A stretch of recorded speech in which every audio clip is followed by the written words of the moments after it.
महादेव की जय। मैं एक कथा सुनाने जा रही हूँ। कथा अच्छा लगे तो लाइक और सब्सक्राइब जरूर करें और कमेंट करके भी बताइएगा। एक बड़ा गरीब व्यक्ति था। उसको घर में उसका पति था और पत्नी थी और एगो बेटा एगो बेटी और एगो सास बूढ़ी थी। अब उसको पत्नी इतना बेचारी पूजा करती थी महादेव के कि पूजा करती थी भी, फिर भी परवस्ती के लिए वो अपना पति को कहती थी। उसका पति इतना ना आवारा था कि उसको पति का मैंने बेड़े पर ही खाना चाहिए और कुछ भी काम न करता था। और न तो शराब पी करके जैसे तैसे बेचारी के सुमन के बोलती थी। बेचारी के कुम्हार की लड़की थी और उसका पिताजी थे जो मिट्टी का खिलौना बनाते थे, बर्तन बनाते थे। उसी मिट्टी से बेचारी कला सीख गई थी कि तरह तरह का खिलौना बनाती थी। सवेरे होवे मिट्टी लावे बेचारी और तरह तरह का रंग बिरंग का खिलौना बनावे और बेच करके घर घर जाकर बेचती थी और बेच करके राशन लाती थी। अपना सास को भी तबीयत उसका खराब रहता था हर हमेशा, और अपना सास की भी देखभाल करती थी, खाना पीना देती थी, राशन लाती थी, सबको खिलाती थी, पति का भी खिलाती थी। लेकिन उसका काम का उसका पति कुछ समझ में नहीं करता था कि ये कुछ भी करती है। उसको सिर्फ खाना चाहिए और तो न तो अपना औरत को बहुत घिनौना करता था, मारता पीटता था, गाली गलौज करता था, शराब पी करके। एक दिन की बात है कि सुमन बेचारी बेच करके आई। उस दिन बेचने गई मिट्टी खिलौना बेचने गई तो इतना बारिश हुआ कि खिलौना बारिश में सारा रंग उसका उतर गया। एक भी खिलौना उसका बिक ना पाया। बेचारी क्या करे गरीब आदमी, क्या करे बेचारी गरीब आदमी। आके बैठ गए उदास होकर के, क्या करे भोजन पर आफत हो गया। देखिए बहन जी, समय बलिवान है, कोई बलिवान नहीं है। समय जो कराता है वही समय कराता है और जिसका कष्ट लिखा हुआ रहता है वो कर्म के लिखल के वो नहीं मिटाए। वही भगवान दया करेंगे, भगवान के अलावा और कोई रास्ता नहीं है बहन जी। और संसार लोग जान रहा है, संस्कार बहुत कम हो रहा है।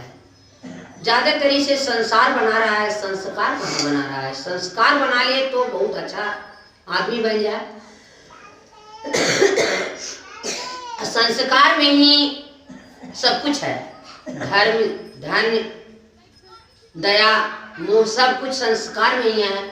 और संसार में कुछ भी नहीं रह गया तो अधिकतर लोग तो संसार ही बना रहा है, संस्कार कहाँ बन रहा है। बेचारी उस दिन तो बेचारी बैठी हुई थी कि क्या हम बाल बच्चा के खिलाएं, उसका खुराकी भी नहीं था। उसको पति इतना ना शराब पी लिया था कि शराब के नशे में वो अपना दोस्त को लेकर के आया। कहाँ गई सुमन, इधर आओ और खाना लाओ, कुछ जल्दी से ला। बेचारी किचन में गई तो उसको पास में तो कुछ है ही नहीं, तो क्या करे, रोने लगी बैठ करके। फिर सोची कि तो कोई उपाय तो है। पूरा चिल्लाने लगा उसका पति, जल्दी से भोजन ला, जल्दी से कुछ भी तो ला। क्या कर रही है अंदर से बाहर आई, पति के पास में जा करके बोली कि क्या लाऊं, घर में तो कुछ भी नहीं है, राशन भी नहीं है, तुम्हें क्या लाऊं। उसको पति इतना जोर से उठाया, मारा चाटा कि बेचारी गिर गई, बेहोश हो गई। संभल कर उठा, उसका दोस्त चले गया और कहा कि मेरा दोस्त के सामने तुम बेइज्जती की है, अब हम घर में नहीं रहेंगे। नशा के झोंक में बड़ा जोर से जा रहा था, ऐसा गया दम बेहोश से जा रहा था। कुछ मतलब कि चौखट ऐसा दरवाजा पर टकराया, गिरा से पूरा उसका हाथ भी टूट गया, पूरा एकदम दांत में बराबर हो गया। चीखने लगा पूरा कि बचाओ बचाओ, अब तो मेरा हाथ ही टूट गया, नहीं बचेंगे। पति के लिए देखिए, पत्नी बहुत दयालु होता है, नारी जो होती है उसमें माया बहुत ज्यादा होता है। और बेचारी पति को उठाया, सहारा से उसका दोस्त भी आ गया था, दोनों मिल करके उठाया, बेड पर लेटाया, डॉक्टर को बुला के आया। डॉक्टर ने आला लगाया, बोला कि एक्सरा के बाद ही हम कुछ बता सकते हैं और इसके लिए पैसा की भी आवश्यकता है, ऐसा बात नहीं है कि ऐसे ठीक हो जाएगा। पत्नी बेचारी सुबह उठे मूर्ति बना करके लेके जाती थी और लाती थी, पति को भी दवा करवाती थी। उसको तो एक काम और पड़ गया और आसन भी लावे। संयोग बस एक दिन की बात है कि खिलौना बेचारी बेच रही थी, कहीं ठेला लगा करके बेचने लगी।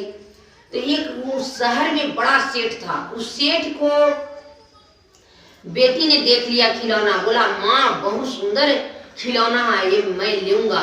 पूरा जिद करने लगा। उसका माँ ने देखा, कहा कि कौन बनाया, कहाँ से लाई हो?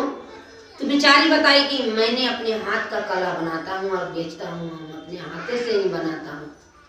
बोला कि बनाती हो, राजा को बुला के लाया। राजा बोला कि जितना खिलौना है सब मेरा दे दो और जितना भी खिलौना बनाएगी सब मुझे भी देते रहना।